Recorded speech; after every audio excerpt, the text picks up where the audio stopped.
Hello guys, good evening. Tatalakayin natin ngayon ay itong 5 peso NGC series.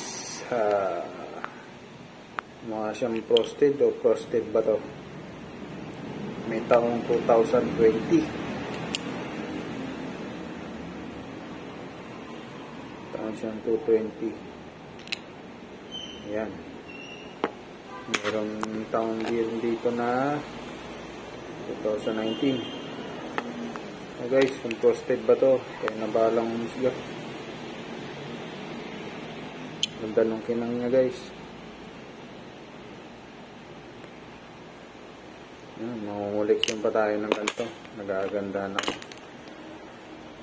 ito, 2020.